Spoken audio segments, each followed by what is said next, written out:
All right, good morning. Welcome to my live session. It's Coach Erica here, your friendly and fabulous online personal trainer and menopause coach. Today I wanted to talk about the fact that there is no perfect day or perfect time to work out. I hear this pretty frequently from people, and I do have to tell you that for me, one of the hardest, most disheartening, unmotivating, frustrating things for me as a coach is to watch people not care about their health. I cannot care more about your health than you care about your health.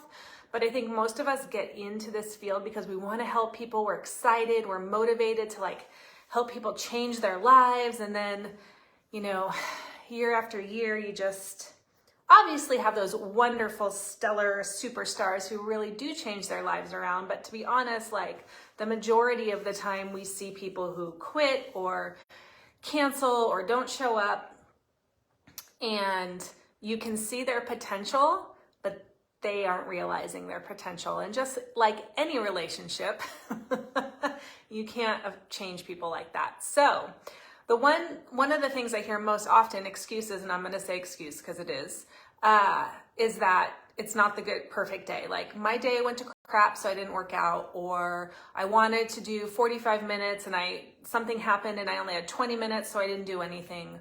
Or I'm going to start a workout program with you, but I have this vacation and then I'm super busy with my dog. So I'm going to wait for 4 weeks until things calm down and then I'm going to start. And the reason that is frustrating for me is because there is never a perfect day. And there is never a perfect time in your life. And if you're someone who is really busy all the time, you're probably going to always be really busy. That's just how you are. That's the nature of your personality. So trying to wait for a perfect time in the day or the perfect workout or the perfect time of the year to start means that you most likely will not be consistent, or maybe will never start, and most likely won't reach your goals. So there's some things I always like to encourage people to do. Is number one, just start. I don't care if you have this week and then you're going on vacation for 2 weeks. Start now. Just get the ball rolling and start to create that pattern. I've talked many, many times about how the important part of healthy eating and fitness is that you create that pattern and that routine, because over time, that pattern turns to identity. And once it turns to identity, I am a fit person, I am a person who works out regularly, then it just becomes part of your life, and that's where the success over the long term comes from. So, if it's a situation where it's not a perfect time, it's okay. Just start. And the people who are successful over the long run figure out how to make it work in those crazy busy times. The second tip I like to give is that even if it's not the perfect day or the perfect workout, even if you can't do your perfect workout, who cares? Just do something, right? So say you had a plan to, I'll use an example. So many times I will have a plan to come in here and do a hard workout in the gym, maybe with some high intensity intervals. Well, I go through very long portions of time where I don't sleep well. So perhaps I only had a couple of hours of sleep. I'm tired, I'm grumpy, I don't have a lot of energy. Am I going to come in here and do the same perfect workout I had planned? No, I'm not, because I don't have the energy. And when I don't have the energy and I'm trying to exercise when I'm tired, I'm not going to get the results I want.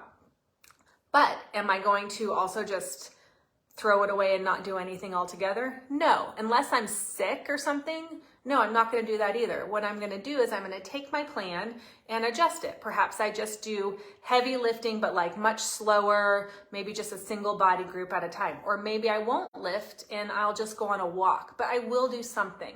Maybe the plan was to do 45 minutes and I only do 20. What is important is that I'm keeping the routine and the pattern going. So even if it's not a perfect day, do something.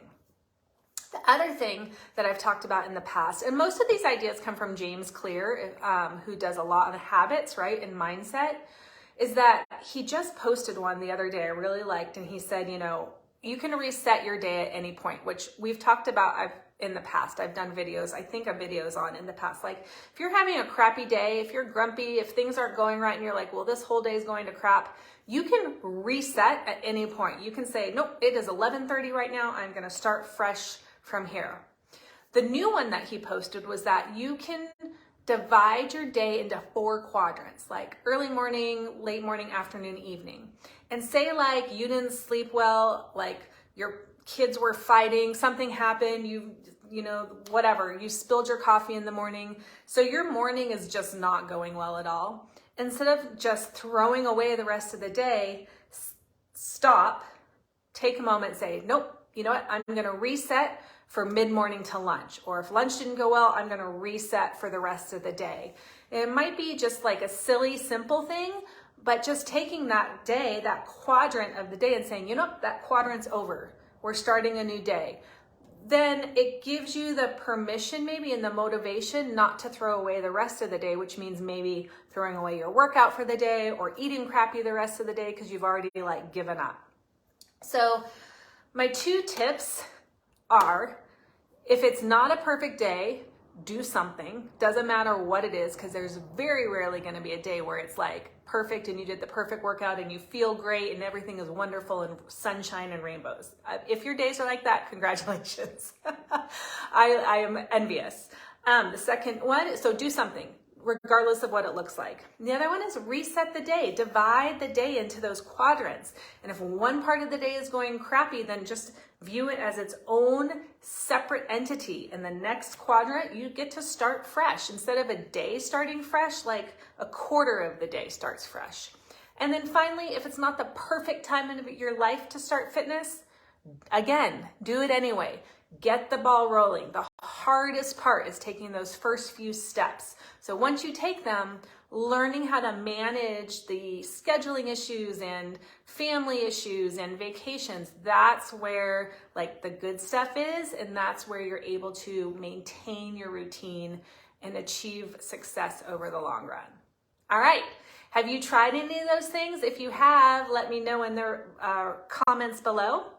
And I think that's it. I don't have any announcements. So go out, make it a great day, and I will see you next time.